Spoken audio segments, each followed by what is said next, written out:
हाल ही में प्रधानमंत्री नरेंद्र मोदी के जमुई दौरे के दौरान सीएम नीतीश कुमार के द्वारा कहा गया था कि हम अब इधर उधर नहीं जाएंगे, भाजपा के साथ ही रहेंगे। उनके इस बयान पर आरजेडी के वरिष्ठ नेता और विधायक भाई वीरेंद्र ने तंज कसते हुए कहा है कि इंतजार कीजिए और देखिए कि बिहार में अगले महीने क्या होता है।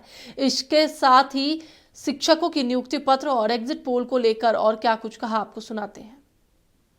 बातें हैं, दोनों जगह सरकार बन चुकी है।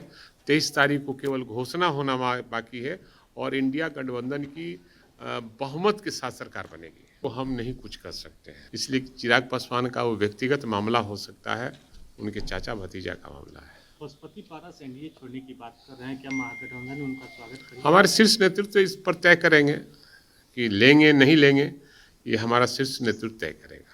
एक और सवाल है, एग्जिट पोल जिस तरीके से आए हैं, 6 एग्जिट पोल कर रहे हैं कि बेकार की बातें हैं, दोनों जगह सरकार बन चुकी है।